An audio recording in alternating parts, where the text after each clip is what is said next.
한정희는 천장에 얼룩을 세고 있었습니다. 왼쪽 구석의 큰 것부터 시작해서 창문 쪽으로 이어지는 작은 것들까지 23개. 어제와 똑같은 숫자였습니다. 오늘도 변한 건 아무것도 없었습니다. 침대 시트는 축축했습니다. 새벽에 또 실수를 했습니다. 오른쪽 다리가 말을 듣지 않았습니다. 왼손으로 이불 끝을 잡아당겨 보았지만 소용없었습니다. 몸이 무거웠습니다. 공기도 무거웠습니다. 창문 너머로 불광동의 아침 소음이 들려왔습니다. 학교 가는 아이들의 웃음소리, 출근하는 사람들의 발걸음, 가게 문 여는 소리. 세상은 여전히 움직이고 있었습니다. 하지만 이 방 안에서 한정희의 시간은 멈춰 있었습니다. 뇌졸중이 그녀를 덮친 것은 1년 반 전이었습니다. 그날도 평범한 아침이었습니다. 설거지를 하다가 갑자기 손에서 힘이 빠졌습니다. 그릇이 바닥에 떨어졌습니다. 다음 순간 세상이 기울었습니다. 병원에서 깨어났을 때 의사는 말했습니다. 오른쪽 반신마비입니다. 재활 치료를 꾸준히 하시면 조금씩 나아질 수 있습니다. 조금씩? 그 말이 얼마나 먼 이야기인지 그때는 몰랐습니다. 복도에서 발소리가 들렸습니다. 정희는 몸을 움츠렸습니다. 재훈이 일어났습니다. 그의 방문이 열리는 소리, 화장실 문이 닫히는 소리, 물 내려가는 소리. 모든 소리가 정희의 심장을 조였습니다. 문이 열렸습니다. 또 싸셨어요? 박재훈의 목소리는 차갑고 날카로웠습니다. 35살의 아들은 문턱에 서서 인상을 찌푸렸습니다. 머리는 헝클어져 있었고 눈은 충혈되어 있었습니다. 어젯밤에도 술을 마신 모양이었습니다. 미안해. 정희의 목소리는 떨렸습니다. 입 한쪽이 제대로 움직이지 않아 발음이 뭉개졌습니다. 미안하다고 다해요? 내가 아니면 엄마 누가 돌봐요? 재훈은 침대 옆으로 다가왔습니다. 이불을 거칠게 걷어냈습니다. 정희는 눈을 감았습니다. 수치심이 목까지 차올랐습니다. 하지만 그것보다 더 강한 것은 두려움이었습니다. 엄마, 제가 회사도 관두고 집에서 엄마 모시는데 이게 뭐예요? 재훈의 손길은 거칠었습니다. 옷을 벗기고 몸을 닦는 동작 하나하나에 분노가 묻어 있었습니다. 정희는 입술을 깨물었습니다. 아프다고 말하면 안 됩니다. 그러면 더 심해집니다. 다른 사람들은 요양원 보내던데 저는 그것도 안 하고 집에서 모시잖아요. 그런데 엄마는 뭐예요? 이렇게 보답하세요? 정희는 대답하지 않았습니다. 대답할 수 없었습니다. 목구멍에서 울음이 치밀어 올랐지만 꾹 참았습니다. 울면 안 됩니다. 재훈은 우는 걸 더 싫어했습니다. 한정희는 39년 동안 초등학교 교사였습니다. 1982년에 첫 발령을 받아 은평구의 작은 초등학교에서 교단에 섰습니다. 그때 그녀는 25살이었습니다. 아이들의 눈망울이 반짝이던 시절이었습니다. 정희는 엄하지만 따뜻한 선생님이었습니다. 아이들은 그녀를 좋아했습니다. 선생님, 저희 엄마가 선생님 같으면 좋겠대요. 그런 말을 자주 들었습니다. 정희는 웃으며 아이의 머리를 쓰다듬었습니다. 하지만 집에 돌아오면 웃음은 사라졌습니다. 남편 박인석은 성실한 회사원이었습니다. 말수가 적었고 감정 표현에 서툴렀습니다. 그는 정희를 사랑했지만 표현하지 못했습니다. 대신 묵묵히 월급을 가져다 주었습니다.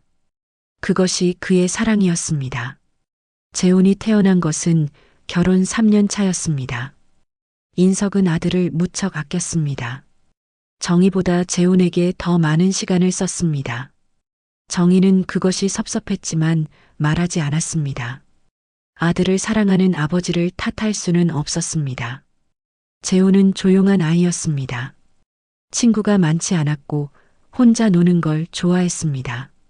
정희는 걱정했습니다. 학교에서 돌아오면 재훈에게 말을 걸었습니다. 오늘 학교에서 무슨 일 있었어? 하지만 재훈은 대답하지 않았습니다. 그냥 방으로 들어가 버렸습니다. 인석은 정희에게 말했습니다. 당신이 너무 차갑게 대해서 그래. 아이한테 좀 더 따뜻하게 대해줘. 정희는 억울했습니다. 그녀는 재훈을 사랑했습니다. 하지만 표현하는 방법을 몰랐습니다. 자신도 그렇게 자랐기 때문입니다. 재훈이 26살 되던 해 인석이 세상을 떠났습니다. 갑작스러운 심근경색이었습니다. 정희는 장례를 치르며 눈물을 흘렸습니다. 하지만 재훈은 울지 않았습니다. 그저 무표정하게 조문객들을 맞이했습니다. 그 뒤로 재훈은 변했습니다. 일을 자주 그만뒀습니다. 집에서 술을 마셨습니다. 정희에게 돈을 달라고 했습니다. 정희는 퇴직금과 연금으로 생활했습니다. 아들에게 줄 수 있는 돈은 많지 않았습니다. 엄마는 아빠 보험금도 받았잖아요. 그거 어디 갔어요? 그건 내 결혼 자금으로 모아두는 거야. 결혼. 제가 누구랑 결혼해요? 엄마 때문에 저 이 꼴이 됐는데 재훈의 말은 날카로웠습니다. 정희는 가슴이 아팠습니다. 하지만 뭐라 말할 수가 없었습니다. 정말로 자신 때문일까요? 정말로 자신이 잘못한 걸까요? 뇌졸중이 온 뒤 재훈은 처음에는 놀랐습니다. 병원에 와서 의사에게 물었습니다. 어머니 언제 나으세요? 의사는 고개를 저었습니다. 완전히 낫기는 어렵습니다. 재활이 필요합니다. 재훈은 정희를 집으로 데려왔습니다. 처음 몇 달은 괜찮았습니다. 그는 밥을 차려주었고 약을 챙겨주었습니다. 하지만 시간이 지나면서 표정이 굳어갔습니다. 엄마, 언제까지 이러실 거예요? 좀 일어나 보세요. 정희는 일어나고 싶었습니다. 하지만 몸이 말을 듣지 않았습니다. 물리치료를 받고 싶었지만 재훈은 병원 가는 걸 귀찮아했습니다. 나중에 갈게요. 제가 지금 바쁘다고요. 오늘도 재훈은 정희를 씻긴 뒤 방을 나갔습니다. 문이 닫혔습니다. 정희는 천장을 바라보았습니다. 얼룩이 23개 있었습니다. 오른손은 움직이지 않았습니다. 왼손으로 이불을 만졌습니다. 축축했습니다. 손등에는 멍이 들어 있었습니다. 노란색과 보라색이 섞인 멍이었습니다. 언제 생긴 건지 기억나지 않았습니다. 요즘은 매일이 비슷했습니다. 배가 고팠습니다. 재훈은 아침을 주지 않았습니다. 점심에 죽 한 그릇을 갖다 줄 것입니다. 그것이 오늘의 전부일 것입니다. 물이 마시고 싶었습니다. 침대 옆 탁자에 물병이 있었습니다. 하지만 손이 닿지 않았습니다. 정희는 눈을 감았습니다. 교실이 떠올랐습니다. 아이들의 웃음소리가 들렸습니다. 분필 가루 냄새가 났습니다. 그때는 행복했습니다. 아니, 행복한 줄 몰랐습니다. 그저 바쁘게 살았습니다. 은퇴한 뒤에는 여행을 가고 싶었습니다. 제주도에 가서 바다를 보고 싶었습니다. 하지만 인석이 죽었습니다. 그리고 재훈이 변했습니다. 그리고 자신이 쓰러졌습니다. 이제 그녀에게 남은 것은 이 방뿐이었습니다. 23개의 얼룩과 축축한 시트와 닿지 않는 물병뿐이었습니다. 복도에서 재훈의 목소리가 들렸습니다. 누군가와 통화하고 있었습니다. 네, 어머니는 괜찮으세요. 제가 잘 모시고 있어요. 정희는 귀를 기울였습니다. 요양원이요? 아니에요. 저는 그럴 수 없어요. 어머니를 제가 직접 모셔야죠. 효자 소리 들으려고 하는 게 아니라 그냥 제 도리니까요. 재훈의 목소리는 부드러웠습니다. 전화기 너머에 누군가는 그를 칭찬하고 있을 것입니다. 착한 아들이라고, 효자라고. 정희는 입술을 깨물었습니다. 소리내어 울고 싶었습니다. 하지만 울 수 없었습니다. 울음소리를 들으면 재훈이 화를 낼 것입니다. 엄마, 왜 울어요? 제가 뭘 잘못했어요? 제가 엄마 챙겨주잖아요. 그렇게 말하며 손목을 비틀었습니다. 어제도 그랬습니다. 그제도 그랬습니다. 저녁이 되었습니다. 재훈이 방에 들어왔습니다. 손에 죽그릇을 들고 있었습니다. 자, 드세요. 그는 정의를 일으켜 세웠습니다. 등받이에 기대게 했습니다. 숟가락으로 죽을 떠서 입에 넣었습니다. 정의는 삼켰습니다. 죽은 식어 있었습니다. 맛있어요? 재훈이 물었습니다. 정의는 고개를 끄덕였습니다. 맛있다고 해야 합니다. 아니라고 하면 안 됩니다. 그럼 다행이네요. 재훈은 몇 숟가락 더 먹였습니다. 그리고 그릇을 내려놓았습니다. 절반도 먹지 못했습니다. 제가 지금 피곤해요. 나머지는 나중에 드세요. 그는 방을 나갔습니다. 그릇은 탁자 위에 놓여 있었습니다. 정희는 손을 뻗었습니다. 하지만 닿지 않았습니다. 배가 고팠습니다. 하지만 참아야 했습니다. 아침까지 참아야 했습니다. 아니, 재훈이 기분 좋은 날까지 참아야 했습니다. 밤이 깊었습니다. 정희는 잠들지 못했습니다. 욕창이 아팠습니다. 등과 엉덩이가 쓰라렸습니다. 자세를 바꾸고 싶었지만 혼자서는 할 수 없었습니다. 창밖에서 개 짖는 소리가 들렸습니다. 바람 소리가 들렸습니다. 누군가 웃는 소리가 들렸습니다. 세상은 여전히 살아 있었습니다. 정희는 천장을 바라보았습니다. 어둠 속에서 얼룩이 보이지 않았습니다. 하지만 그녀는 알고 있었습니다. 23개가 있다는 것을. 나는 언제까지 이렇게 살까? 그 질문이 매일 밤 찾아왔습니다. 하지만 대답은 없었습니다. 정희는 왼손으로 시트를 만졌습니다. 축축했습니다. 내일 아침이 되면 재훈이 화를 낼 것입니다. 또 그 말을 할 것입니다. 내가 아니면 엄마 누가 돌봐요? 그 말은 사실이었습니다. 재훈이 아니면 아무도 없었습니다. 사촌 여동생 미정은 몇 번 전화했지만 재훈이 받지 않았습니다. 친구들도 연락이 끊겼습니다. 은퇴한 뒤로 만남이 뜸해졌고 뇌졸중 이후로는 아예 연락이 없었습니다. 재훈이 전화를 받지 않았기 때문입니다. 정희는 세상에서 사라진 사람이었습니다. 살아있지만 죽은 것과 다름없었습니다. 새벽이 밝아왔습니다. 창문 틈으로 희미한 빛이 들어왔습니다. 정희는 눈을 떴습니다. 오늘도 똑같은 하루가 시작될 것입니다. 하지만 그녀는 몰랐습니다. 오늘이 마지막 날이 될 거라는 것을, 이 방에서 보내는 마지막 날이 될 거라는 것을. 복도 저편에서 누군가의 발소리가 들려오고 있었습니다. 그것은 재훈의 발소리가 아니었습니다. 김말수는 쓰레기 봉투를 들고 현관문을 나섰습니다. 오후 3시였습니다. 복도는 조용했습니다. 대부분의 사람들이 일을 나갔거나 낮잠을 자고 있을 시간이었습니다. 쓰레기를 버리러 가다가 말수는 발걸음을 멈췄습니다. 한정희의 집에서 소리가 들렸습니다. 희미하게, 낮게 흐느끼는 소리였습니다. 말수는 귀를 기울였습니다. 처음에는 TV 소리인가 싶었습니다. 하지만 아니었습니다. 사람이 우는 소리였습니다. 그녀는 쓰레기 봉투를 내려놓았습니다. 한정희의 집 현관문 앞으로 다가갔습니다. 소리가 더 또렷해졌습니다. 누군가 참았다 터뜨리는 그런 울음소리였습니다. 한 선생님? 말수는 조심스럽게 불렀습니다. 대답이 없었습니다. 울음소리만 계속되었습니다. 말수는 초인종을 눌렀습니다. 안에서 발소리가 들렸습니다. 울음소리가 뚝 끊겼습니다. 누군가 서둘러 움직이는 소리가 났습니다.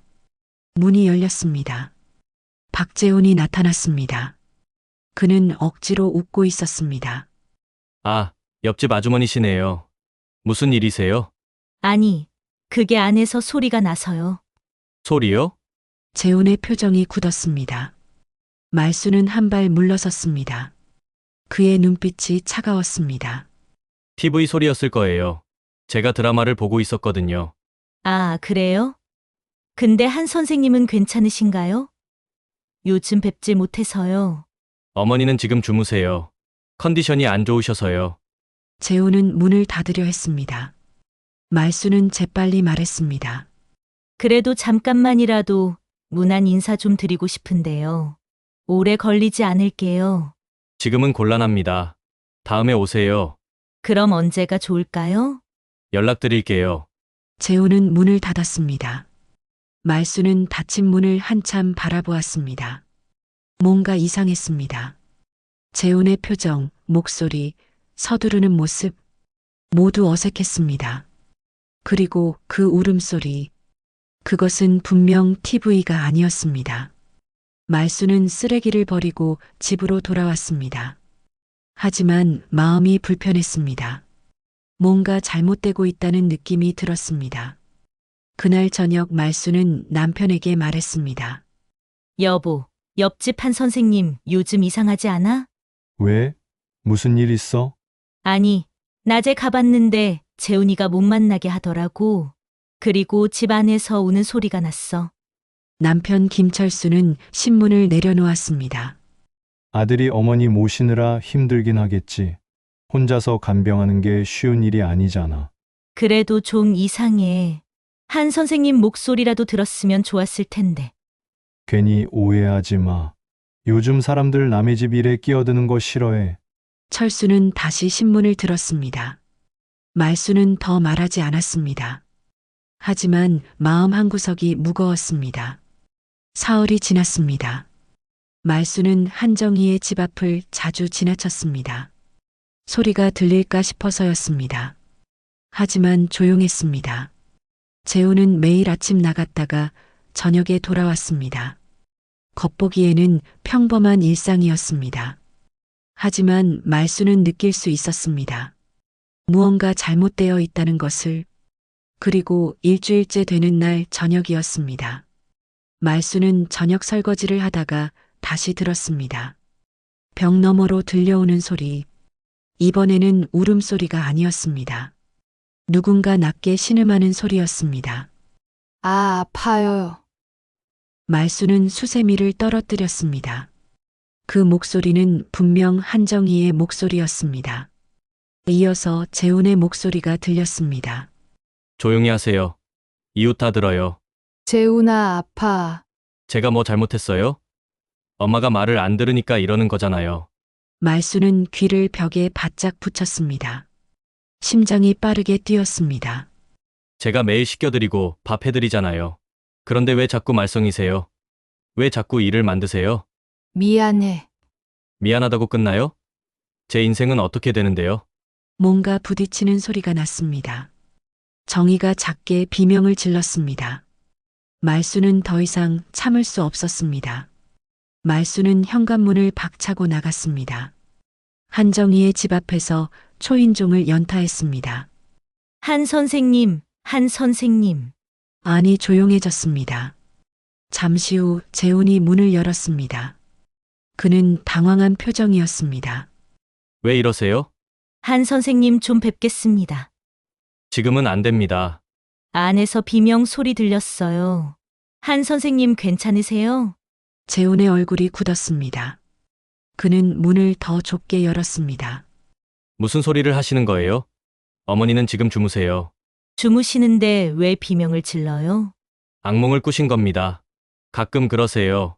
말수는 재훈을 밀치고 안으로 들어가려 했습니다. 재훈이 그녀를 막았습니다. 뭐 하시는 거예요? 남의 집에 함부로 들어오시면 안 되죠. 한 선생님. 말수는 큰 소리로 불렀습니다. 안쪽에서 희미한 대답이 들렸습니다. 도와주세요. 말수는 재훈을 똑바로 쳐다보았습니다. 비키세요. 안 그러면 경찰 부를 겁니다. 재훈은 입술을 깨물었습니다. 그는 잠시 망설이다가 비켰습니다. 말수는 안으로 들어갔습니다. 거실은 어두웠습니다. 커튼이 쳐져 있었고 공기가 탁했습니다. 바닥에는 빨래와 쓰레기가 어지럽게 널려 있었습니다. 복도를 지나 안방으로 갔습니다. 문을 열었습니다. 한정희가 침대에 누워 있었습니다. 이불은 흐트러져 있었고 방 안에는 좋지 않은 냄새가 났습니다. 정희는 고개를 돌려 말순을 바라보았습니다. 눈에는 눈물이 고여 있었습니다. 한 선생님, 말순은 침대 옆으로 다가갔습니다. 정희의 손을 잡았습니다. 손은 차갑고 말랐습니다. 손목에는 멍이 들어 있었습니다.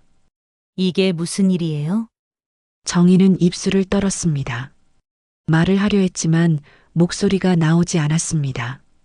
눈물만 흘러내렸습니다. 뒤에서 재훈이 말했습니다. 어머니가 요즘 자꾸 넘어지세요. 제가 부축하다가 실수로 멍이 든 거예요. 말순은 재훈을 돌아보았습니다. 실수가 이렇게 많이 생겨요? 제가 간병이 서툴러서 그래요. 고의가 아닙니다. 그럼 왜 병원에 안 모시고 가세요? 왜 집에만 계시게 해요? 재훈은 대답하지 못했습니다. 말순은 다시 정희를 바라보았습니다. 정희는 고개를 끄덕였습니다. 도와달라는 눈빛이었습니다. 저 지금 112에 전화할게요. 말순은 핸드폰을 꺼냈습니다. 재훈이 다가왔습니다. 하지 마세요. 제발. 비키세요. 제가 잘못했어요. 다시는 안 그럴게요. 제발 경찰은 부르지 마세요. 재훈은 울먹였습니다. 하지만 말순은 흔들리지 않았습니다. 늦었어요. 그녀는 전화를 걸었습니다. 경찰이 도착했습니다. 구급대원도 함께 왔습니다. 정희는 들것에 실렸습니다. 말순은 그녀의 손을 놓지 않았습니다. 괜찮으실 거예요. 이제 안전해요. 정희는 떨리는 목소리로 말했습니다. 고맙습니다. 구급차가 출발했습니다. 경찰은 재훈을 데리고 갔습니다. 재훈은 계속 변명했습니다. 저는 어머니를 사랑해요. 제가 미숙했을 뿐이에요. 말순은 그 모습을 지켜보았습니다. 가슴이 답답했습니다. 진작 알아챘어야 했는데. 그녀는 자책했습니다. 일주일 전 처음 울음소리를 들었을 때 바로 신고했어야 했습니다. 철수가 다가왔습니다. 그는 말순의 어깨를 감쌌습니다. 당신 잘한 거야. 너무 늦었어. 아니야, 늦지 않았어. 부부는 조용히 집으로 돌아왔습니다. 한정희는 응암동의 재활병원에 입원했습니다. 의사는 진단서를 썼습니다. 욕창 3단계, 탈수, 영양실조, 다발성 타박상. 학대의 흔적은 명백했습니다. 경찰은 재훈을 조사했습니다. 그는 처음에는 부인했습니다. 제가 서툴러서 그랬을 뿐입니다. 하지만 정의의 진술과 의료 기록 앞에서 결국 인정했습니다. 화가 났어요. 제 인생이 다 무너진 것 같았어요. 어머니를 돌보느라 직장도 그만뒀고 결혼도 못하고 그래서 자꾸 짜증이 났어요. 재훈은 울었습니다. 하지만 그 눈물로 용서받을 수는 없었습니다. 검사는 재훈에게 노인학대 혐의를 적용했습니다. 재판이 열렸습니다. 재훈은 징역 1년에 집행유예 2년을 선고받았습니다. 추가로 200시간의 사회봉사와 심리상담 명령이 내려졌습니다. 정희는 법정에 나가지 못했습니다. 몸이 아직 회복되지 않았기 때문입니다. 하지만 변호사를 통해 의견서를 제출했습니다. 저는 아들을 용서할 수 없습니다. 하지만 법이 판단해 주기를 바랍니다. 정희는 병원에서 한 달을 보냈습니다. 그동안 사촌 여동생 김미정이 찾아왔습니다. 미정은 서대문구에서 작은 분식집을 운영하고 있었습니다. 60대 초반의 그녀는 정희보다 5살 어렸습니다. 언니, 나한테 왜 말 안 했어? 미정은 울었습니다. 정희는 고개를 돌렸습니다. 미안해. 미안하긴 뭐가 미안해. 언니는 잘못한 게 없어. 미정은 정희의 손을 꼭 잡았습니다. 언니, 태어나면 우리 집으로 와. 내가 돌봐줄게. 내가 고생하잖아. 무슨 소리야. 우리 둘뿐인데 가족은 서로 돕는 거지. 정희는 눈물을 흘렸습니다. 오랜만에 느껴보는 따뜻함이었습니다. 병원에서 물리치료사 조민수가 배정되었습니다. 30대 중반의 그는 밝고 친절했습니다. 한 선생님, 우리 천천히 시작해봐요. 조민수는 정희의 다리를 천천히 움직였습니다. 정희는 아프다고 신음했습니다. 아프시죠? 조금만 참아봐요. 조금씩 나아질 거예요. 매일 1시간씩 치료가 이어졌습니다. 처음에는 다리를 조금 구부리는 것도 힘들었습니다. 하지만 조금씩 나아졌습니다. 일주일 후 정희는 침대에서 일어나 앉을 수 있었습니다. 2주 후 지팡이를 짚고 몇 걸음 걸었습니다. 조민수는 박수를 쳤습니다. 정말 잘하셨어요. 정희는 웃었습니다. 오랜만에 짓는 웃음이었습니다. 상담사 박정은도 배정되었습니다. 50대 초반의 그녀는 차분하고 따뜻했습니다.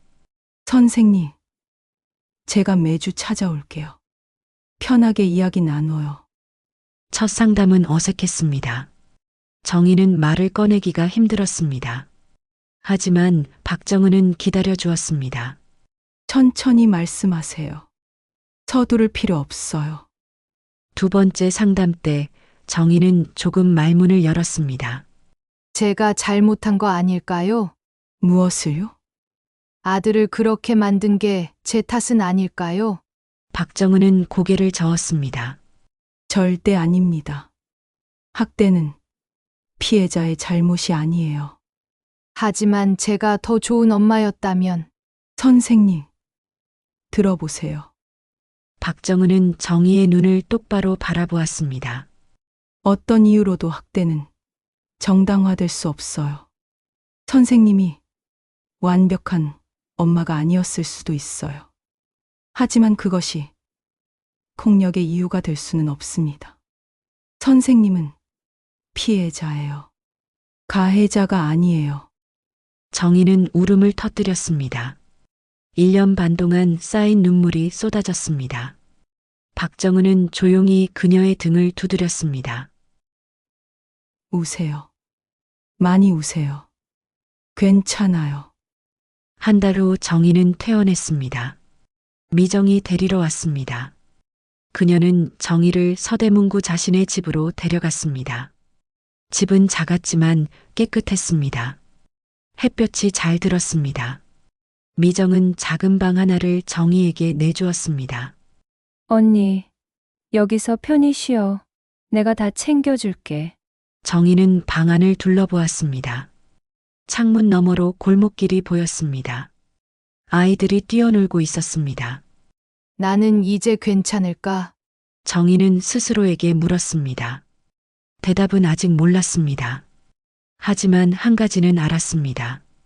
이제 더 이상 그 방에 갇혀 있지 않다는 것을, 이제 더 이상 천장에 얼룩을 새지 않아도 된다는 것을. 정희는 창문을 열었습니다. 봄바람이 들어왔습니다. 따뜻하고 부드러운 바람이었습니다. 나는 살아남았어. 그 생각이 그녀에게 조그만 용기를 주었습니다. 하지만 밤이 되면 여전히 두려웠습니다. 꿈에서 재훈이 나타났습니다. 엄마, 내가 아니면 누가 돌봐요? 그 목소리가 귓가에 맴돌았습니다. 정희는 식은땀을 흘리며 잠에서 깼습니다. 미정이 방문을 두드렸습니다. 언니, 괜찮아? 응, 괜찮아. 하지만 괜찮지 않았습니다. 몸은 병원을 떠났지만 마음은 아직 그 방에 갇혀 있었습니다. 정희는 이불을 끌어안았습니다. 떨리는 손으로 자신을 토닥였습니다. 괜찮아. 나는 이제 안전해. 괜찮아. 그렇게 스스로를 달래며 그녀는 천천히 눈을 감았습니다. 새로운 삶이 시작되었습니다. 하지만 그것이 쉽지 않을 거라는 것도 알고 있었습니다. 한정희는 새벽 4시에 눈을 떴습니다. 꿈을 꿨습니다. 재훈이 방문을 열고 들어오는 꿈이었습니다. 엄마, 왜 도망갔어요? 그가 손을 뻗었습니다. 정희는 비명을 지르며 깼습니다. 미정의 집에서 지낸 지 한 달이 지났습니다. 낮에는 괜찮았습니다. 미정과 차를 마시고 TV를 보고 물리치료를 받으러 갔습니다. 하지만 밤이 되면 두려웠습니다. 정희는 침대에서 일어났습니다. 지팡이를 짚고 거실로 나갔습니다. 미정이 소파에 앉아 있었습니다. 언니, 또 꿈 꿨어? 정희는 고개를 끄덕였습니다. 미정이 물을 따라 주었습니다. 괜찮을 거야. 시간이 지나면 언제까지 이럴까? 서두르지 마. 천천히 가는 거야. 정희는 물을 마셨습니다. 손이 떨렸습니다. 낮이 되었습니다. 정희는 미정의 분식집에 함께 나갔습니다. 미정은 언니가 집에만 있으면 답답할 것 같아서 라며 정희를 데리고 나왔습니다. 분식집은 작았습니다. 테이블이 4개뿐이었습니다. 하지만 손님은 꾸준히 왔습니다. 동네 주민들이 떡볶이와 순대를 사갔습니다. 정희는 구석자리에 앉아 미정이 일하는 모습을 지켜보았습니다. 미정은 능숙했습니다. 주문을 받고 요리하고 계산하고 손님과 이야기를 나눴습니다. 그녀는 혼자였지만 외롭지 않아 보였습니다. 언니, 떡볶이 먹어봐. 미정이 접시를 가져왔습니다. 정희는 젓가락을 들었습니다. 왼손이라 서툴렀지만 천천히 집어 먹었습니다. 달고 매콤했습니다. 맛있어. 그치? 우리 엄마 레시피야. 미정은 웃었습니다. 정희도 따라 웃었습니다. 오랜만에 느껴보는 평화였습니다. 하지만 그날 오후 평화는 깨졌습니다. 분식집 문이 열렸습니다. 박재훈이 들어왔습니다. 정희는 얼어붙었습니다. 손에서 젓가락이 떨어졌습니다. 재훈은 정희를 똑바로 바라보았습니다. 그의 얼굴은 수척했습니다. 엄마, 미정이 앞을 막아섰습니다. 너 왜 왔어? 나가. 이모, 저 그냥 엄마 좀 보고 싶어서. 보고 싶긴. 너 법원에서 뭐라고 했어? 접근 금지 명령 받았잖아. 재훈은 입술을 깨물었습니다. 저 진심으로 반성하고 있어요. 엄마한테 사과하고 싶어요. 사과는 무슨? 너 상담, 치료나 잘 받아. 받고 있어요. 제가 달라졌어요. 제발 엄마 좀. 안 돼, 나가. 재훈은 미정을 지나쳐 정희에게 다가가려 했습니다. 미정이 그의 팔을 잡았습니다. 손 떼. 재훈이 소리쳤습니다. 가게 안이 조용해졌습니다. 손님들이 쳐다보았습니다. 정희는 몸을 떨었습니다. 재훈의 목소리가 귀를 찔렀습니다. 그 목소리를 1년 반 동안 들었습니다. 그 목소리가 그녀를 짓눌렀습니다. 엄마, 저 정말 잘못했어요. 다시는 안 그럴게요, 제발. 재훈은 눈물을 흘렸습니다. 하지만 정희는 대답하지 못했습니다. 입이 열리지 않았습니다. 미정이 휴대폰을 꺼냈습니다. 지금 경찰 불러. 너 접근 금지 위반이야. 재훈은 물러섰습니다. 그는 정희를 한 번 더 쳐다보고 가게를 나갔습니다. 문이 닫혔습니다. 정희는 고개를 떨구었습니다. 눈물이 떨어졌습니다. 그날 밤 정희는 밥을 먹지 못했습니다. 미정이 죽을 끓여주었지만 손을 대지 않았습니다.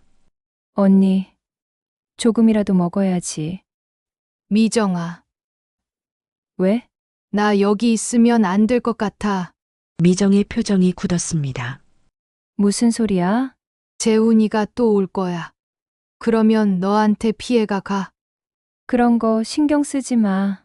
미안해. 내가 고생하는데. 언니, 우리 가족이잖아. 가족은 함께 있는 거야.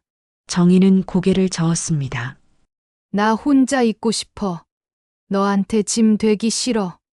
미정은 한숨을 쉬었습니다. 그녀는 언니의 손을 잡았습니다. 언니, 도망가지 마. 여기서 함께 있자. 내가 지켜줄게. 하지만 정희는 알고 있었습니다. 미정이 지켜줄 수 없다는 것을. 재훈은 계속 올 것입니다. 그리고 언젠가는 더 큰 문제가 생길 것입니다. 일주일이 지났습니다. 정희는 집 밖으로 나가지 않았습니다. 분식집에도 가지 않았습니다.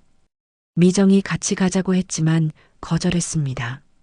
나 여기 있을게. 정희는 방 안에만 있었습니다. 창문 밖을 바라보았습니다. 아이들이 뛰어놀았습니다. 어른들이 장을 보러 갔습니다. 세상은 여전히 움직였습니다. 하지만 정희는 움직일 수 없었습니다. 두려움이 그녀를 묶어두었습니다. 물리치료 약속도 취소했습니다. 조민수가 전화했습니다. 한 선생님, 왜 안 오세요? 무슨 일 있으세요? 몸이 안 좋아서요. 그래도 치료는 받으셔야죠. 제가 방문 치료해 드릴까요? 괜찮아요. 나중에 연락드릴게요. 정희는 전화를 끊었습니다. 상담사 박정은도 전화했습니다. 선생님, 이번 주 상담 어떻게 하실래요? 제가 직접 찾아가도 돼요. 저 상담 좀 쉬고 싶어요. 무슨 일 있으셨어요? 정희는 대답하지 못했습니다. 박정은이 말했습니다. 선생님, 혼자 끙끙 앓지 마세요. 제가 내일 찾아갈게요.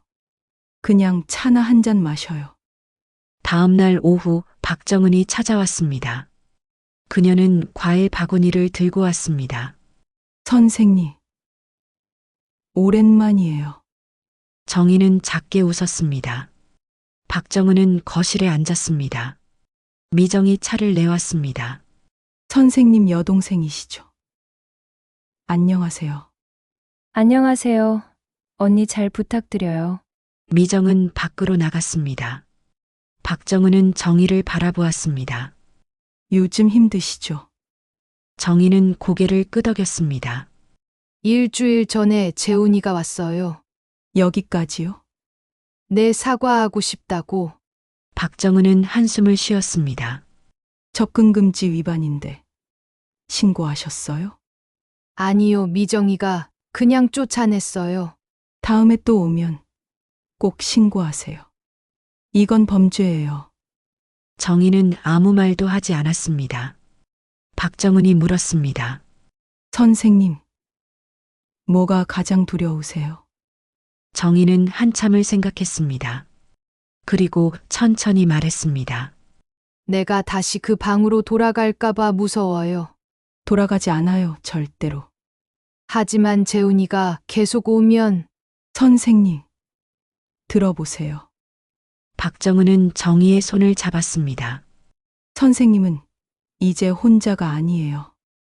여동생도 있고, 저도 있고, 조민수 선생님도 있어요. 우리가 선생님을 지킬 거예요. 하지만 내가 짐이 되잖아요. 짐이 아니에요. 선생님은 도움받을 자격이 있어요. 학대 피해자는 지원받을 권리가 있어요. 정희는 눈물을 흘렸습니다. 박정은은 조용히 기다렸습니다. 선생님, 이제 선생님만의 삶을 만들어야 해요. 내가 뭘 할 수 있을까요? 뭐든 할 수 있어요. 선생님은 40년 동안 선생님이셨잖아요. 아이들을 가르치셨잖아요. 그 힘이 아직 남아 있어요. 정희는 고개를 들었습니다. 정말 그럴까요? 네, 저는 확신해요. 그날 밤 정희는 오랜만에 책상 앞에 앉았습니다. 서랍을 열었습니다. 안에는 옛날 수첩들이 있었습니다. 미정이 집을 정리할 때 가져온 것들이었습니다. 정희는 수첩을 펼쳤습니다. 교사 시절 적어둔 메모들이 있었습니다. 보건교육자료, 약초 이름, 민간요법. 정희는 예전에 이런 것들에 관심이 많았습니다. 쑥, 민들레, 도라지, 감초. 산에서 직접 캐온 약초로 차를 끓여 마시곤 했습니다. 아이들에게도 가르쳤습니다. 이 풀은 배 아플 때 좋단다. 이 풀은 감기에 좋고. 정희는 페이지를 넘겼습니다. 손글씨로 빼곡히 적혀 있었습니다. 그때는 시간이 많았습니다. 은퇴 후에 이것저것 배우고 싶었습니다. 그런데 인석이 죽었습니다. 재훈이 달라졌습니다. 그리고 자신이 쓰러졌습니다. 모든 계획이 사라졌습니다. 정희는 수첩을 덮었습니다. 가슴이 먹먹했습니다. 며칠 후 정희는 미정에게 부탁했습니다. 미정아, 나 시장 좀 가고 싶어.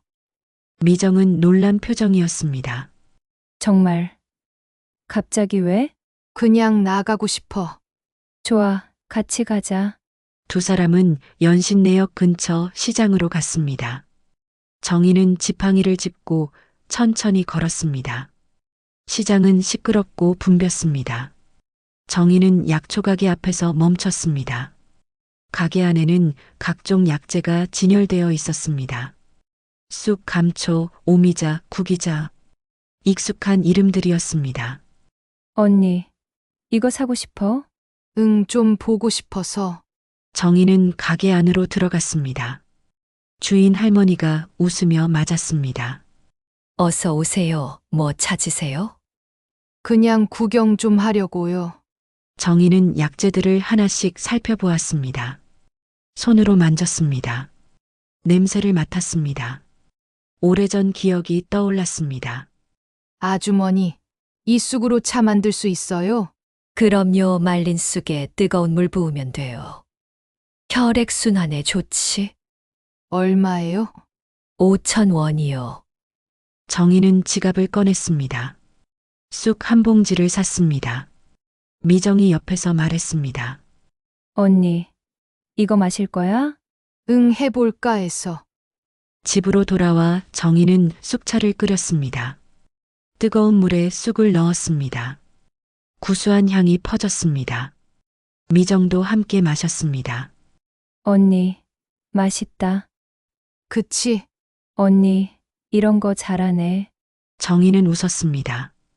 오랜만에 뭔가를 해냈다는 느낌이 들었습니다.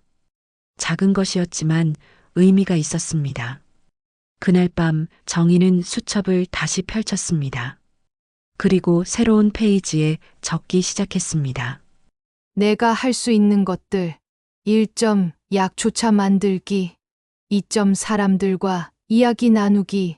3점 내 경험 공유하기. 정희는 펜을 내려놓았습니다. 막연했습니다. 구체적이지 않았습니다. 하지만 시작이었습니다.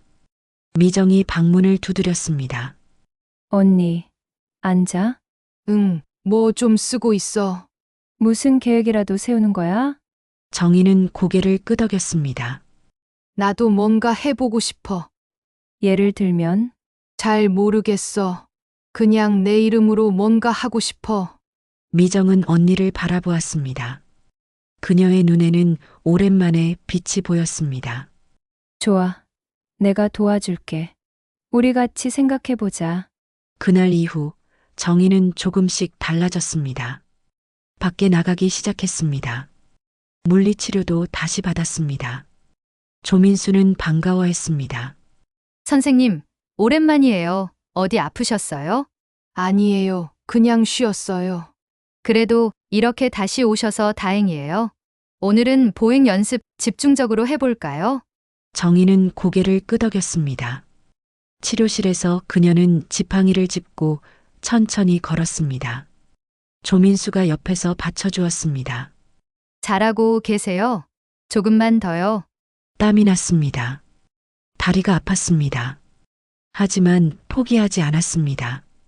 박정은과의 상담도 재개했습니다. 선생님, 요즘 어떠세요? 조금 나아진 것 같아요. 뭐가 달라졌어요? 제가 뭔가 하고 싶다는 생각이 들어요. 예를 들면요. 정희는 수첩을 꺼냈습니다. 박정은에게 보여주었습니다. 이런 거 생각해 봤어요. 약초차 만들기, 사람들과 이야기 나누기. 박정은은 웃었습니다. 좋아요. 구체적으로 만들어 봐요. 어디서 할 건가요? 모르겠어요. 그냥 막연한 생각이에요. 막연해도 괜찮아요. 지금은 꿈을 꾸는 단계니까요. 정희는 고개를 끄덕였습니다. 하지만 현실은 여전히 무거웠습니다. 돈이 없었습니다. 정희의 연금은 한 달에 80만 원이었습니다. 그것으로 독립하기엔 부족했습니다. 미정에게 계속 얹혀 사는 것도 미안했습니다. 미정은 괜찮다고 했지만 정희는 알고 있었습니다. 미정도 쉽지 않다는 것을 어느 날 밤 정희는 미정에게 물었습니다. 미정아, 내가 가게 하나 하려면 얼마나 들까? 가게? 무슨 가게? 약초차 파는 작은 가게. 미정은 생각했습니다. 임대료, 인테리어, 재료비 최소 2천만 원은 있어야 할 것 같은데. 정희는 한숨을 쉬었습니다. 2천만 원. 그녀에게는 없는 돈이었습니다. 언니, 왜? 정말 가게 하고 싶어? 응, 하지만 돈이 없네. 은행 대출은? 내 나이에 누가 빌려줘. 미정은 입술을 깨물었습니다. 언니, 내가 좀 도와줄게. 안 돼. 너도 힘든데. 언니, 우리 가족이잖아. 정희는 고개를 저었습니다. 미정에게 더 이상 신세질 수 없었습니다. 그날 밤 정희는 잠들지 못했습니다. 천장을 바라보았습니다. 얼룩은 없었습니다. 하지만 머릿속은 복잡했습니다. 내가 정말 뭔가 할 수 있을까? 이 나이에, 이 몸으로. 회의가 밀려왔습니다. 하지만 포기하고 싶지 않았습니다. 정희는 일어나 책상 앞에 앉았습니다. 수첩을 펼쳤습니다. 그리고 다시 적었습니다. 나는 무엇을 원하는가? 1점 독립하고 싶다. 2점 내 이름으로 살고 싶다. 3점 누군가에게 도움이 되고 싶다. 정희는 펜을 내려놓았습니다. 그리고 창밖을 바라보았습니다. 어둠 속에서 희미한 불빛이 보였습니다. 누군가의 집에서 새어나오는 빛이었습니다. 그 빛은 작았지만 분명했습니다. 나도 저렇게 빛을 낼 수 있을까? 정희는 스스로에게 물었습니다. 대답은 아직 몰랐습니다. 하지만 찾고 싶었습니다. 한정희는 새벽 6시에 일어났습니다. 꿈을 꾸지 않았습니다. 오랜만에 푹 잔 아침이었습니다. 창문을 열었습니다. 5월의 바람이 들어왔습니다. 시원하고 부드러웠습니다. 정희는 심호흡을 했습니다. 오늘은 뭔가 달라질 것 같아. 근거 없는 예감이었습니다. 하지만 나쁘지 않았습니다. 거실로 나갔습니다. 미정이 이미 일어나 커피를 내리고 있었습니다. 언니, 일찍 일어났네. 응, 잠이 잘 왔어. 다행이다. 어제는 괜찮았어? 응, 꿈도 안 꿨어. 미정은 웃었습니다. 정희에게 커피를 건넸습니다. 둘은 창가에 앉아 조용히 아침을 맞았습니다. 오전 10시 박정은이 전화했습니다. 선생님, 오늘 상담 괜찮으세요? 네, 좋아요. 그럼 제가 2시쯤 찾아갈게요. 그리고 선생님께 소개해드릴 분이 한 분 계세요.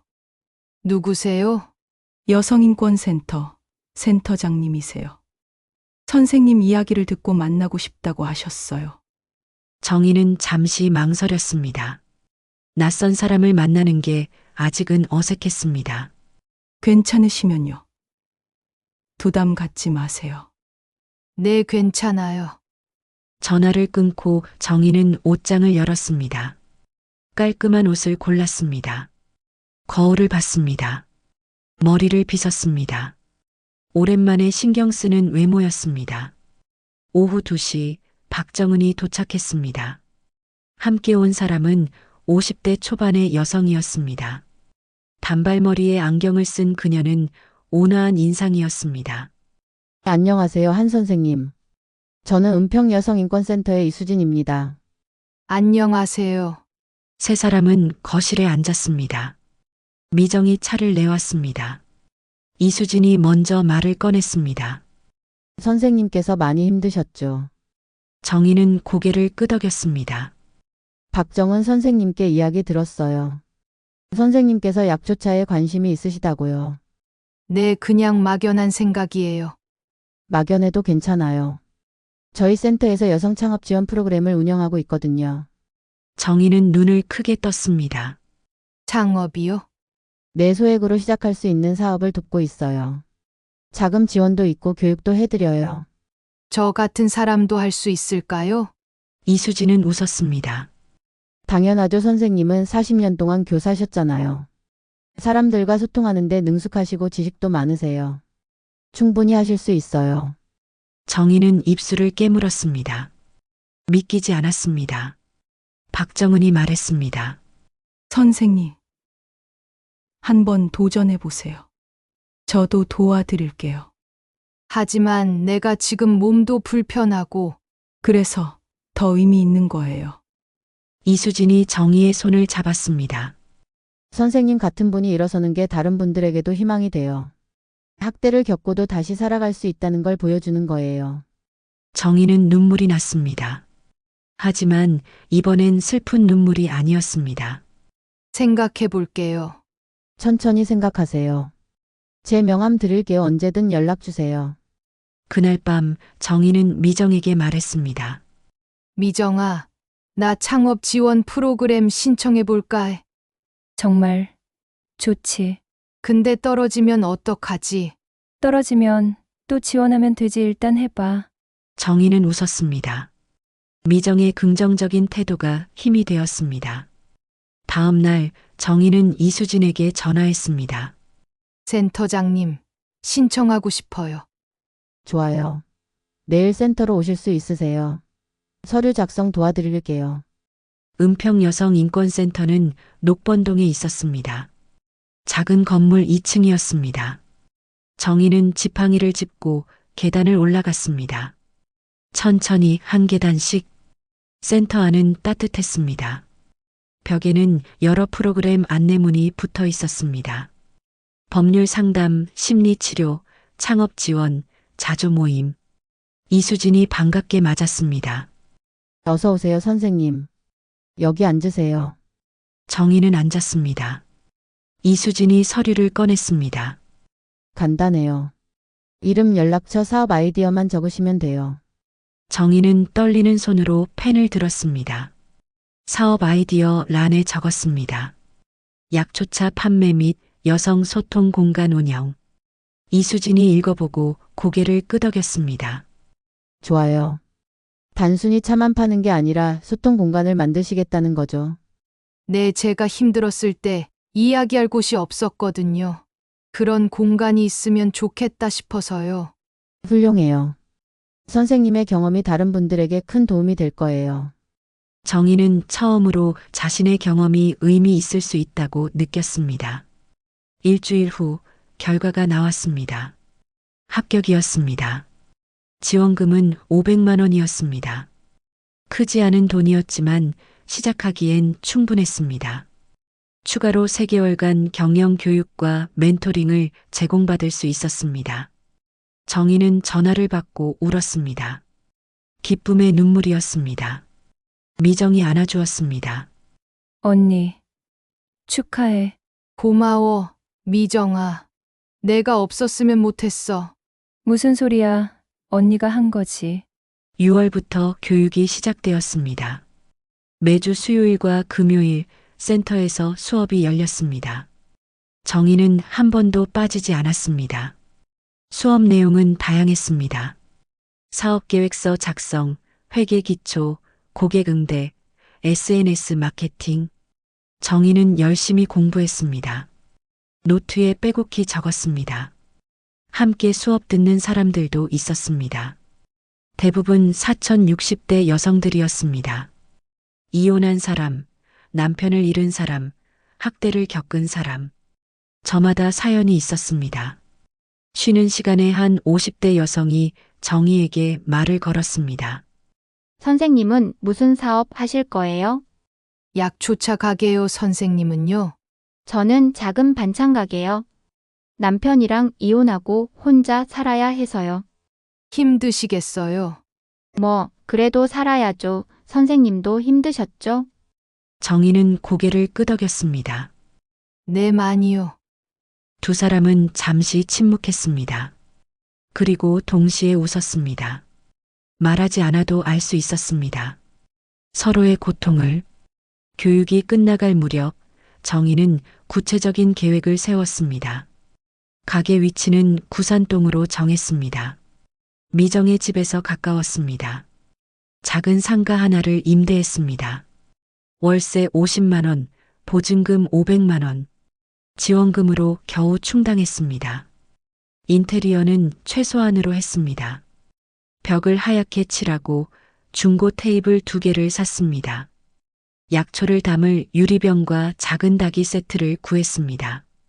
간판은 미정이 선물했습니다. 정의한 방차. 소박하지만 정직한 이름이었습니다.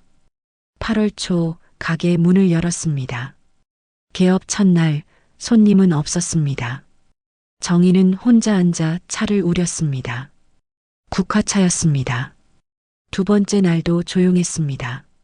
세 번째 날 할머니 한 분이 들어왔습니다. 여기 뭐 파는 데예요? 약초차 파는 곳이에요. 한 잔 드시겠어요? 얼마예요? 첫 손님이시니까 그냥 드릴게요. 할머니는 앉았습니다. 정희는 따뜻한 쑥차를 내왔습니다. 할머니가 한 모금 마셨습니다. 오, 구수하네. 이거 뭐예요? 쑥차예요. 혈액순환에 좋아요. 그래요? 나 요즘 다리가 자주 저린데. 그럼 이거 드시면 좋아요. 집에서도 끓여 드실 수 있게 쑥 조금 드릴게요. 할머니는 고마워했습니다. 아이고, 고마워요. 내일 또 올게요. 그 할머니는 약속대로 다음 날 왔습니다. 그리고 친구 한 분을 데려왔습니다. 이 집 차가 참 좋더라고. 너도 마셔봐. 입소문이 조금씩 났습니다. 9월이 되자 단골 손님이 생겼습니다. 대부분 동네 어르신들이었습니다. 그들은 차를 마시며 이야기를 나눴습니다. 요즘 며느리가 나한테 말을 안 해. 우리 아들은 명절에도 안 와. 남편이 죽고 나니까 외로워. 정희는 조용히 들어주었습니다. 때로는 조언했습니다. 때로는 그냥 고개를 끄덕였습니다. 한 선생님은 참 얘기를 잘 들어주네. 그러니까. 여기 오면 마음이 편해져. 정희는 그 말에 힘을 얻었습니다. 어느 수요일 저녁 정희는 결심했습니다. 가게에서 작은 모임을 열기로 단골 손님 3분에게 제안했습니다. 오늘 저녁 여기서 차 마시면서 이야기 좀 나눌까요? 힘든 것들, 나누고 싶은 것들요. 3사람은 동의했습니다. 저녁 7시 가게 문을 닫고 4사람이 둘러앉았습니다. 정희는 따뜻한 대추차를 내왔습니다. 편하게 이야기해요. 여기선 뭘 말해도 괜찮아요. 한 60대 여성이 먼저 입을 열었습니다. 저는 남편한테 맞았어요. 20년 동안. 다른 여성이 놀라며 물었습니다. 지금도요? 아니요, 3년 전에 헤어졌어요. 근데 아직도 무서워요. 꿈에서 자꾸 나타나요. 정희는 고개를 끄덕였습니다. 저도 그랬어요. 3사람이 정희를 바라봤습니다. 선생님도요? 네, 저는 아들한테 학대당했어요. 1년 반 동안. 정희는 자신의 이야기를 꺼냈습니다. 처음으로 낯선 사람들에게 말했습니다. 떨렸지만 계속했습니다. 방 안이 조용해졌습니다. 한 여성이 눈물을 흘렸습니다. 선생님도 그러셨구나. 저만 그런 줄 알았어요. 아니에요. 우리 혼자가 아니에요. 그날 밤 4사람은 오래 이야기를 나눴습니다. 울기도 하고 웃기도 했습니다. 서로를 위로했습니다. 헤어질 때 한 여성이 말했습니다. 선생님, 다음 주에도 이렇게 모일 수 있을까요? 그럼요. 매주 수요일 저녁에 해요. 모임은 계속되었습니다. 참여자가 늘었습니다. 입소문을 타고 다른 동네에서도 왔습니다. 어떤 날은 10명이 모였습니다. 작은 가게가 꽉 찼습니다. 정희는 더 많은 차를 준비했습니다. 이야기도 다양해졌습니다. 학대, 이혼, 빈곤, 외로움. 각자의 고통을 나눴습니다. 그리고 해결 방법도 공유했습니다. 저는 경찰에 신고했어요. 그게 제일 중요해요. 저는 상담을 받았어요. 그게 도움이 됐어요. 저는 일을 시작했어요. 돈을 벌면 자신감이 생기더라고요. 정희는 그 이야기들을 들으며 배웠습니다. 자신만 힘든 게 아니었습니다. 하지만 또한 자신만 살아남은 게 아니었습니다. 어느 날 이수진이 가게를 찾아왔습니다. 선생님, 소문 들었어요. 여기서 모임한다면서요. 네, 조촐하게요. 조촐하긴요, 벌써 동네에서 유명해졌어요. 저희 센터에서도 공식 자조 모임으로 등록하면 어떨까 해서요. 공식이요? 네. 그럼 지원도 받을 수 있고 더 많은 분들에게 알릴 수 있어요. 정희는 망설였습니다. 제가 잘할 수 있을까요? 이미 잘하고 계세요. 이수진은 웃었습니다. 선생님은 이미 많은 걸 바꾸고 계세요. 한 분 한 분에게요. 정희는 고개를 끄덕였습니다. 그럼 해볼게요. 10월 정의한방차 자조 모임은 공식 등록되었습니다. 센터의 지원을 받아 더 많은 자료를 나눌 수 있게 되었습니다. 법률 상담, 심리치료 연결도 가능해졌습니다. 참여자 중 한 명은 용기를 내어 가정폭력 신고를 했습니다. 정희와 다른 회원들이 함께 경찰서에 동행했습니다. 선생님 덕분에 용기 냈어요. 아니에요. 당신이 한 거예요. 또 한 명은 이혼 소송을 시작했습니다. 센터의 법률 지원을 받았습니다. 이제 제 인생을 살고 싶어요. 정희는 그들의 변화를 지켜보며 감동했습니다. 자신의 작은 시작이 누군가에게 큰 변화를 만들고 있었습니다. 11월 어느 날 정희는 가게 앞에 서서 간판을 바라보았습니다. 정의한방차, 자신의 이름이었습니다.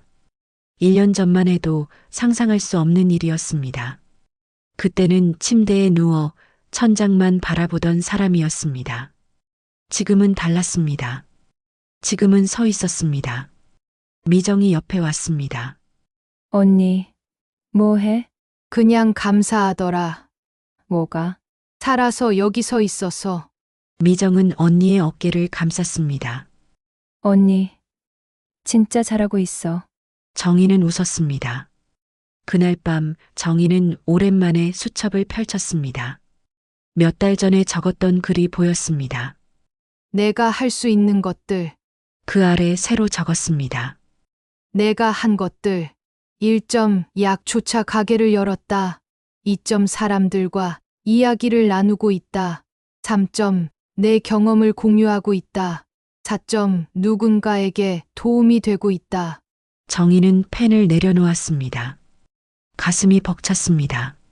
나는 살아남았다. 그리고 다시 살아가고 있다. 창밖에는 별이 떠 있었습니다. 작지만 반짝였습니다. 정희는 그 별을 바라보며 중얼거렸습니다. 이제는 괜찮아. 나는 이제 괜찮아. 그 말은 스스로에게 하는 약속이었습니다. 그리고 지킬 수 있는 약속이었습니다. 한정희는 새벽 6시에 일어났습니다. 꿈을 꾸지 않았습니다. 오랜만에 푹 잔 아침이었습니다. 창문을 열었습니다. 5월의 바람이 들어왔습니다. 시원하고 부드러웠습니다. 정희는 심호흡을 했습니다. 오늘은 뭔가 달라질 것 같아. 근거 없는 예감이었습니다. 하지만 나쁘지 않았습니다. 거실로 나갔습니다. 미정이 이미 일어나 커피를 내리고 있었습니다. 언니, 일찍 일어났네. 응, 잠이 잘 왔어. 다행이다. 어제는 괜찮았어? 응, 꿈도 안 꿨어. 미정은 웃었습니다. 정희에게 커피를 건넸습니다. 둘은 창가에 앉아 조용히 아침을 맞았습니다. 오전 10시 박정은이 전화했습니다. 선생님, 오늘 상담 괜찮으세요? 네, 좋아요. 그럼 제가 2시쯤 찾아갈게요. 그리고 선생님께 소개해드릴 분이 한 분 계세요. 누구세요? 여성인권센터 센터장님이세요. 선생님 이야기를 듣고 만나고 싶다고 하셨어요. 정희는 잠시 망설였습니다. 낯선 사람을 만나는 게 아직은 어색했습니다. 괜찮으시면요. 부담 갖지 마세요. 네, 괜찮아요. 전화를 끊고 정희는 옷장을 열었습니다. 깔끔한 옷을 골랐습니다. 거울을 봤습니다. 머리를 빗었습니다. 오랜만에 신경 쓰는 외모였습니다. 오후 2시 박정은이 도착했습니다. 함께 온 사람은 50대 초반의 여성이었습니다. 단발머리에 안경을 쓴 그녀는 온화한 인상이었습니다. 안녕하세요, 한 선생님. 저는 은평여성인권센터의 이수진입니다. 안녕하세요. 세 사람은 거실에 앉았습니다. 미정이 차를 내왔습니다. 이수진이 먼저 말을 꺼냈습니다. 선생님께서 많이 힘드셨죠? 정희는 고개를 끄덕였습니다. 박정은 선생님께 이야기 들었어요. 선생님께서 약초차에 관심이 있으시다고요. 네, 그냥 막연한 생각이에요. 막연해도 괜찮아요. 저희 센터에서 여성 창업 지원 프로그램을 운영하고 있거든요. 정희는 눈을 크게 떴습니다. 창업이요? 내 소액으로 시작할 수 있는 사업을 돕고 있어요. 자금 지원도 있고 교육도 해드려요. 저 같은 사람도 할 수 있을까요? 이수진은 웃었습니다. 당연하죠. 선생님은 40년 동안 교사셨잖아요. 사람들과 소통하는데 능숙하시고 지식도 많으세요. 충분히 하실 수 있어요. 정희는 입술을 깨물었습니다. 믿기지 않았습니다. 박정은이 말했습니다. 선생님, 한번 도전해 보세요. 저도 도와드릴게요. 하지만 내가 지금 몸도 불편하고 그래서 더 의미 있는 거예요. 이수진이 정희의 손을 잡았습니다. 선생님 같은 분이 일어서는 게 다른 분들에게도 희망이 돼요. 학대를 겪고도 다시 살아갈 수 있다는 걸 보여주는 거예요. 정희는 눈물이 났습니다. 하지만 이번엔 슬픈 눈물이 아니었습니다. 생각해 볼게요. 천천히 생각하세요. 제 명함 드릴게요. 언제든 연락 주세요. 그날 밤 정희는 미정에게 말했습니다. 미정아, 나 창업 지원 프로그램 신청해 볼까? 정말 좋지. 근데 떨어지면 어떡하지? 떨어지면 또 지원하면 되지. 일단 해봐. 정희는 웃었습니다. 미정의 긍정적인 태도가 힘이 되었습니다. 다음 날 정희는 이수진에게 전화했습니다. 센터장님, 신청하고 싶어요. 좋아요. 내일 센터로 오실 수 있으세요? 서류 작성 도와드릴게요. 은평여성인권센터는 녹번동에 있었습니다. 작은 건물 2층이었습니다. 정희는 지팡이를 짚고 계단을 올라갔습니다. 천천히 한 계단씩. 센터 안은 따뜻했습니다. 벽에는 여러 프로그램 안내문이 붙어 있었습니다. 법률 상담, 심리치료, 창업 지원, 자조 모임. 이수진이 반갑게 맞았습니다. 어서 오세요, 선생님. 여기 앉으세요. 정희는 앉았습니다. 이수진이 서류를 꺼냈습니다. 간단해요. 이름, 연락처, 사업 아이디어만 적으시면 돼요. 정희는 떨리는 손으로 펜을 들었습니다. 사업 아이디어 란에 적었습니다. 약초차 판매 및 여성 소통 공간 운영. 이수진이 읽어보고 고개를 끄덕였습니다. 좋아요. 단순히 차만 파는 게 아니라 소통 공간을 만드시겠다는 거죠. 네, 제가 힘들었을 때 이야기할 곳이 없었거든요. 그런 공간이 있으면 좋겠다 싶어서요. 훌륭해요. 선생님의 경험이 다른 분들에게 큰 도움이 될 거예요. 정희는 처음으로 자신의 경험이 의미 있을 수 있다고 느꼈습니다. 일주일 후 결과가 나왔습니다. 합격이었습니다. 지원금은 500만 원이었습니다. 크지 않은 돈이었지만 시작하기엔 충분했습니다. 추가로 3개월간 경영 교육과 멘토링을 제공받을 수 있었습니다. 정희는 전화를 받고 울었습니다.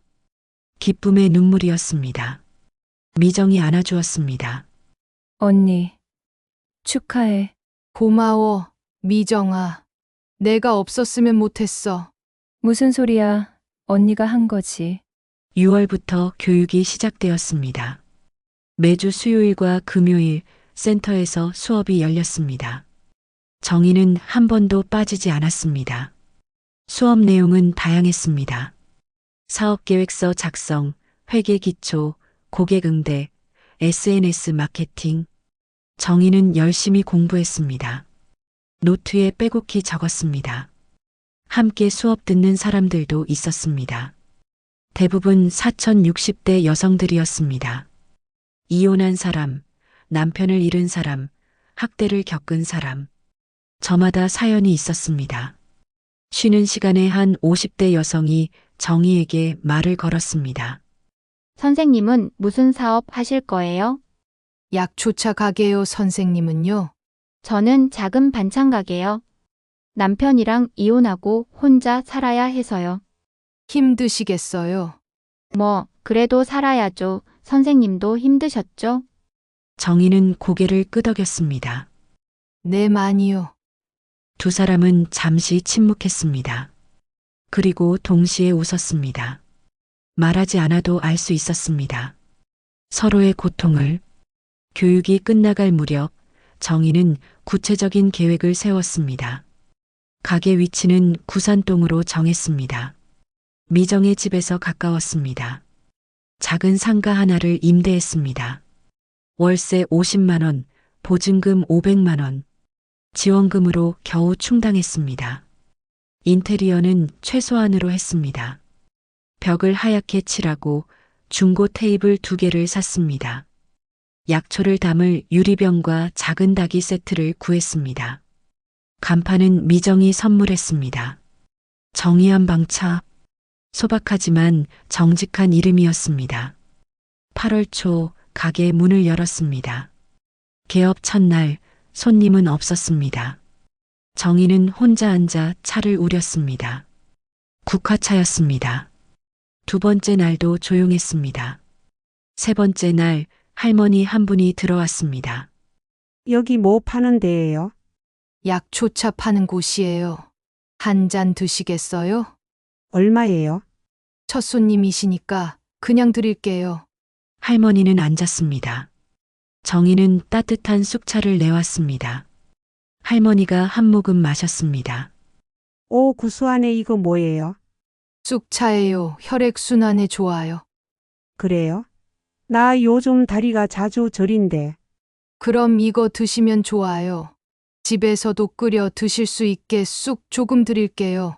할머니는 고마워했습니다. 아이고, 고마워요. 내일 또 올게요. 그 할머니는 약속대로 다음 날 왔습니다. 그리고 친구 한 분을 데려왔습니다. 이 집 차가 참 좋더라고. 너도 마셔봐. 입소문이 조금씩 났습니다. 9월이 되자 단골 손님이 생겼습니다. 대부분 동네 어르신들이었습니다. 그들은 차를 마시며 이야기를 나눴습니다. 요즘 며느리가 나한테 말을 안 해. 우리 아들은 명절에도 안 와. 남편이 죽고 나니까 외로워. 정희는 조용히 들어주었습니다. 때로는 조언했습니다. 때로는 그냥 고개를 끄덕였습니다. 한 선생님은 참 얘기를 잘 들어주네. 그러니까. 여기 오면 마음이 편해져. 정희는 그 말에 힘을 얻었습니다. 어느 수요일 저녁 정희는 결심했습니다. 가게에서 작은 모임을 열기로 단골 손님 3분에게 제안했습니다. 오늘 저녁 여기서 차 마시면서 이야기 좀 나눌까요? 힘든 것들, 나누고 싶은 것들요. 3사람은 동의했습니다. 저녁 7시 가게 문을 닫고 4사람이 둘러앉았습니다. 정희는 따뜻한 대추차를 내왔습니다. 편하게 이야기해요. 여기선 뭘 말해도 괜찮아요. 한 60대 여성이 먼저 입을 열었습니다. 저는 남편한테 맞았어요.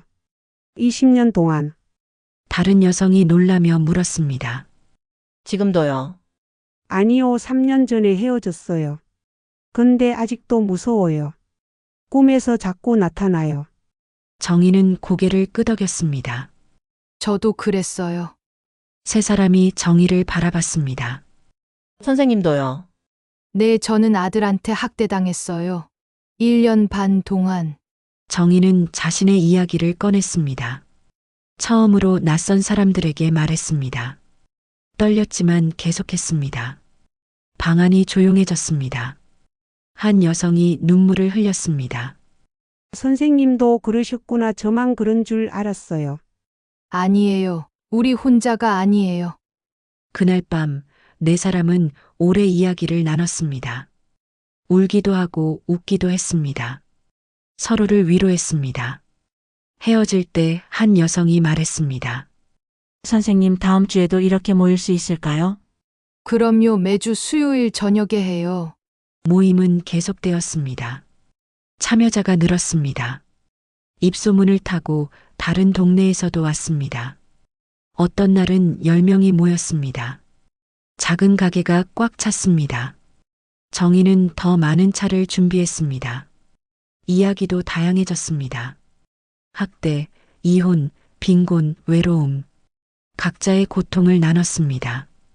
그리고 해결 방법도 공유했습니다. 저는 경찰에 신고했어요. 그게 제일 중요해요. 저는 상담을 받았어요. 그게 도움이 됐어요. 저는 일을 시작했어요. 돈을 벌면 자신감이 생기더라고요. 정희는 그 이야기들을 들으며 배웠습니다. 자신만 힘든 게 아니었습니다. 하지만 또한 자신만 살아남은 게 아니었습니다. 어느 날 이수진이 가게를 찾아왔습니다. 선생님, 소문 들었어요. 여기서 모임 한다면서요. 네, 조촐하게요. 조촐하긴요, 벌써 동네에서 유명해졌어요. 저희 센터에서도 공식 자조 모임으로 등록하면 어떨까 해서요. 공식이요? 네. 그럼 지원도 받을 수 있고 더 많은 분들에게 알릴 수 있어요. 정희는 망설였습니다. 제가 잘할 수 있을까요? 이미 잘하고 계세요. 이수진은 웃었습니다. 선생님은 이미 많은 걸 바꾸고 계세요. 한 분 한 분에게요. 정희는 고개를 끄덕였습니다. 그럼 해볼게요. 10월 정의한방차 자조 모임은 공식 등록되었습니다. 센터의 지원을 받아 더 많은 자료를 나눌 수 있게 되었습니다. 법률 상담, 심리치료 연결도 가능해졌습니다. 참여자 중 한 명은 용기를 내어 가정폭력 신고를 했습니다. 정희와 다른 회원들이 함께 경찰서에 동행했습니다. 선생님 덕분에 용기 냈어요. 아니에요. 당신이 한 거예요. 또 한 명은 이혼 소송을 시작했습니다. 센터의 법률 지원을 받았습니다. 이제 제 인생을 살고 싶어요. 정희는 그들의 변화를 지켜보며 감동했습니다. 자신의 작은 시작이 누군가에게 큰 변화를 만들고 있었습니다. 11월 어느 날 정희는 가게 앞에 서서 간판을 바라보았습니다. 정의한방차. 자신의 이름이었습니다. 1년 전만 해도 상상할 수 없는 일이었습니다. 그때는 침대에 누워 천장만 바라보던 사람이었습니다. 지금은 달랐습니다. 지금은 서 있었습니다.